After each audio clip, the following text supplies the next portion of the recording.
সম্মানিত সুপ্রিয় বন্ধুরা, আসসালামু আলাইকুম ওয়া রাহমাতুল্লাহ। আশা করি সকলে ভালো আছেন। কৃষি ও খামার পরামর্শ ইউটিউব চ্যানেল এবং Abdiya agro quail and poultry hatchery ফেসবুকের পক্ষ থেকে আপনাদের সকলকে জানাচ্ছি অনেক অনেক শুভেচ্ছা ও অভিনন্দন। তো বন্ধুরা, আজকে চলে আসছে আপনাদের মাঝে জরুরি একটি মেসেজ নিয়ে। এই শীতকালীন সময়ে, শীতের শেষ ভাগে অনেক জায়গা থেকেই আমাদেরকে ফোন কলের মাধ্যমে জানানো হচ্ছে যে কোয়েল পাখি তাদের নাকি মারা যাচ্ছে, এবং এমনও আহ সংবাদ আমরা পেয়েছি, খবর পেয়েছি যে আসলে কোয়েল পাখি রোগে আক্রান্ত হয়ে খামারটাই ধ্বংস হয়ে গেছে। তো আসলে তার কারণ কি, কেন মারা যাচ্ছে, রোগটা কি, এই বিষয় নিয়ে নানান বিষয় নিয়ে আজকে আমি আপনাদের সামনে যতটুকু জানি জানানোর চেষ্টা করব। তো আপনারা যদি এই চ্যানেলটিতে নতুন দর্শক হয়ে থাকেন তাহলে অবশ্যই আমার চ্যানেলটি সাবস্ক্রাইব করবেন আর পাশে থাকা বেল আইকন বাটনটি ক্লিক করে অন করে দেবেন, যাতে নতুন নতুন ভিডিও, এরকম পরামর্শ ভিত্তিক নতুন নতুন ভিডিও সারার সঙ্গে সঙ্গে গিয়ে পৌঁছায় আপনার হাতে। তো বন্ধুরা, তার আগে আমি আপনাদেরকে একটি বিশেষ কথা বলতে চাই, এবং অনেকেই প্রশ্ন করেন যে ভাই আপনি খামারের ভিডিও করেন অথচ খামারিদের নাম্বার দেন না কেন, আপনি নাম্বার দেন কেন? এরও একটা কারণ আছে। কারণ আমিও একটা ব্যবসায়ী, যেহেতু আমি এই জগতে আছি। আমি আপনাদের মাঝে জিরো বাচ্চা বিক্রি করি। আপনারা জানেন যে আমার হ্যাচারি থেকে যে জিরো বাচ্চাগুলো বের হয়, সেই জিরো বাচ্চাগুলো বিক্রি করি। এবং আজকে যে পাখিগুলো দেখতে পাচ্ছেন, এই পাখিগুলো কিন্তু রেডি হয়ে গেছে। 32 দিন বয়সের পাখি। এই পাখিগুলা কিন্তু মাদি পাখিগুলো সেল করা হবে, পুরুষ পাখিগুলো সেল করা হবে। তো এগুলাও আমি সেল করি। আর আমি খামারিদের নাম্বার দিই না এই জন্য যে আমি কিছু প্রথম অবস্থায় চ্যানেল চালানোর পরে কিছু খামারির রিকোয়েস্টে তাদের ভিডিওতে তাদের নাম্বারগুলো আমি দিয়ে দিছি। দিয়ে দেওয়ার পরে আপনারা অনেক খামারি পরবর্তীতে আমাকে জানিয়েছেন, ভাই আপনার চ্যানেলের ভিডিও দেখছিলাম, তাদের কাছে পাখি আনছিলাম, বাচ্চা আনছিলাম, কথার সাথে কাজের কোনো মিল নাই। তো আমি চাই না যে আমার একটা প্ল্যাটফর্ম, আমি নাম্বার দেওয়া মানে কি আমি তাকে সহযোগিতা করা, আর আমার চ্যানেলের ভিডিও দেখে আমার মাধ্যমে কোনো খামারি প্রতারিত হোক। এই জন্য হচ্ছে আমি আপনাদের, যে অনেকেই কমেন্ট করেন যে ভাই খামারির নাম্বার দেন না কেন, এই খামারির নাম্বার না দেওয়ার কারণটা কি, সেই উত্তরটা আজকে আমি আপনাদেরকে দিয়ে দিলাম। তো এই ছিল মানে মানে বাড়তি কিছু আলোচনা। তো এখন আমি আপনাদেরকে যে বলেছি যে আসলে বর্তমান সময়ে শোনা যাচ্ছে যে কোয়েল পাখির খামার মারা যাচ্ছে, কোয়েল পাখি মারা যাচ্ছে, খামার ধ্বংস হয়ে যাচ্ছে। তার একটা কারণ হিসেবে আমরা যতটুকু জানতে পেরেছি, বা আমি যে সমস্ত খামারিরা আমাকে ফোন কলের মাধ্যমে জানিয়েছে যে ভাই আমার পাখি অসুস্থ, অসুস্থতার প্রথম লক্ষণ বলতে আমি কি জানতে পেরেছি, পাখি ঝিমায়, হালকা হালকা ঝিমায়, শরীরে একটু একটু জ্বর থাকে। তারা বুঝতে পারে না, আমরা বুঝতে পারি যে হালকা হালকা জ্বর থাকে। এইখান থেকে কি হয়, ওই ক্রিম কালার সাদা সাদা পায়খানা হয়। ভালো করে শুনে রাখবেন, ক্রিম কালার সাদা সাদা পায়খানা হয়। সেই পায়খানার মাধ্যমে বর্তমানে একটা রোগ ছড়াইতেছে শীতের শেষ সময়ে এসে, এটাকে বলা হয় রানীক্ষেত। আর এই রানীক্ষেতের লক্ষণ, অনেকগুলো লক্ষণ রয়েছে। তার ভিতরে আমি হয়তো আজকে দুই একটি লক্ষণ আপনাদের মাঝে শেয়ার করব। যেরকম আমি এর আগেও বললাম যে রানীক্ষেতের লক্ষণ হিসেবে দুই একটি লক্ষণ আমি বলবো। যেহেতু আমি কিন্তু বড় মাপের ডাক্তার না, আমি জাস্ট একজন খামারি। আমার বাস্তব অভিজ্ঞতা থেকে আমি যতটুকু জানি আমি ততটুকুই আপনাদের মাঝে শেয়ার করার চেষ্টা করি। তো এই বর্তমানে শীতকালীন শেষ সময় একটা রোগ আসার সম্ভাবনা থাকে 100%, সেটা হলো রানীক্ষেত। আর এই রানীক্ষেতের লক্ষণ আসলে পাখি হালকা হালকা ঝিমাবে, হালকা হালকা ঝিমাবে, হয়তো সবুজ আকৃতির চোরা পায়খানা করবে, আর নহলে ক্রিম আকৃতির সাদা পায়খানা করবে।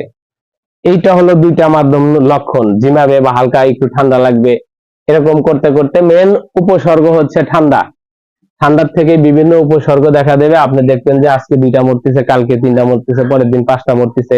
এরকম দ্রুত তাড়াতাড়ি যদি আপনি চিকিৎসা না দিতে পারেন তাহলে কিন্তু ধ্বংস হয়ে যেতে পারে আপনার স্বপ্নের খামারটা।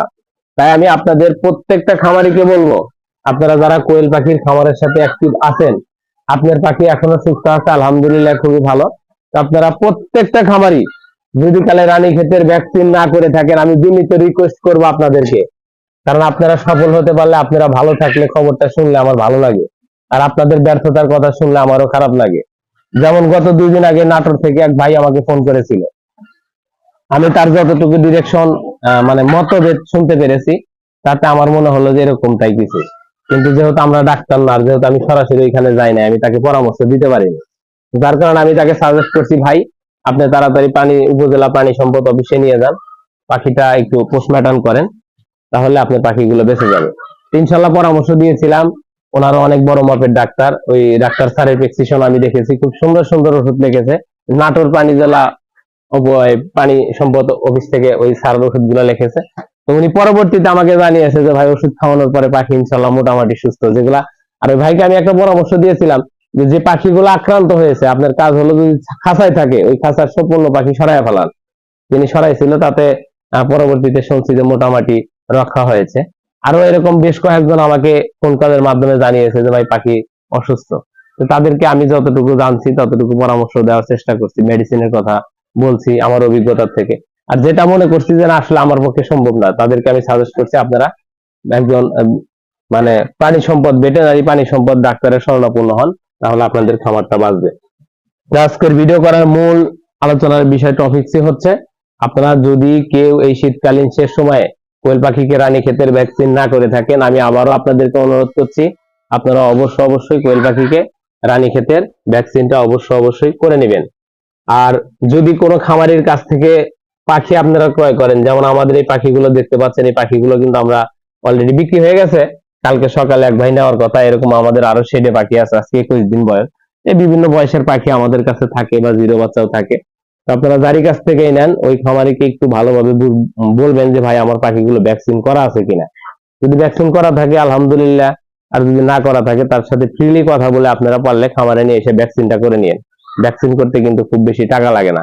কিন্তু নিজের ভুলে যদি খামারটাকে ধ্বংস করে যদি আপনারা বলেন যে আসলে কোয়েল পাখির বিজনেসটাই ভালো না, তাহলে আমি আপনাদের সাথে একমত না।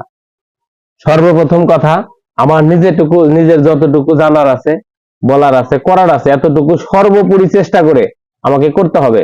তারপরে যদি সেই কর্মের ভিতরে যদি আমি সফলতা না পাই, তাহলে মনে করতে হবে যে আল্লাহ তাআলা হয়তো আমার ভাগ্যে এটা লেখে নাই।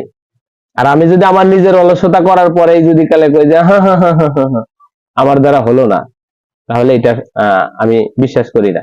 আর কোয়েল পাখির বিজনেস অতি অল্প চালানের বিজনেস, আমি অবশ্যই মনে করি যে একটি ভালো বিজনেস। তো আপনারা যারা কোয়েল পাখির সাথে অ্যাক্টিভ আছেন, এতক্ষণ যতগুলো কথা বললাম, যদি আমার কথা আমার আলোচনা বিন্দু পরিমাণও ভালো লাগে, আমি আপনাদেরকে রিকোয়েস্ট করব আপনারা আমার চ্যানেলটি সাবস্ক্রাইব করবেন, আর পাশে থাকা বেল আইকন বাটনটি ক্লিক করে অন করে দেবেন। নতুন ভিডিও ছাড়ার সঙ্গে সঙ্গে আপনার কাছে গিয়ে পৌঁছাবে। আর অবশ্যই ভিডিওটি একটি লাইক করবেন। আর পারলে যদি আপনার মনে হয় যে না এই ভিডিওটি আমার আরো যে সমস্ত বন্ধু বান্ধব রয়েছে তাদের প্রয়োজন, তাহলে শেয়ার করে তাদের মাঝে ছড়িয়ে দিবেন। আর যদি আপনাদের এরকম আরো কোনো বিষয় জানার থাকে, তাহলে অবশ্যই কমেন্ট বক্সে গিয়ে মন্তব্য করবেন আপনি কি জানতে চান। আমি যতটুকু জানি আপনাদেরকে জানানোর চেষ্টা করব, এবং আপনাদের কমেন্টের ভিত্তিতে আমি যদি না জানি, আমাদের প্রাণী সম্পদ অফিসে খুব সিনিয়র ডক্টর রয়েছে, তেনাদের সাথে আমরা প্রতিনিয়ত যোগাযোগ করি। এবং প্রাণী সম্পদ অধিদপ্তরের ডাক্তার স্যাররাও খুব অনেক ভালো মানুষ। যেমন আমি সিরাজগঞ্জের একজন ব্যক্তির কথা না বললেই নয়, যেমন আমাদের মিজান স্যার, আমাদের প্রাণী সম্পদ অফিসের বর্তমান পোল্ট্রি সেক্টরের হেড আছে মিজান স্যার। তিনি কিন্তু অত্যন্ত ভালো নরম মন মানসিকতার একজন ডাক্তার। তার কাছে আমি যতবার গেছি কাছে বসাইছে, পাখি নিয়ে গেলে পোস্টমর্টম করছি, কি সমস্যা বিস্তারিত জেনে বুঝে আমাদেরকে পরামর্শ দিয়েছে। তা আমরা আপনাদের যদি একটা কমেন্ট পাই, আমরা সঙ্গে সঙ্গে নিজেরা না বুঝলে তাদের সাথে পরামর্শ করে আপনাদেরকে জানানোর চেষ্টা করি।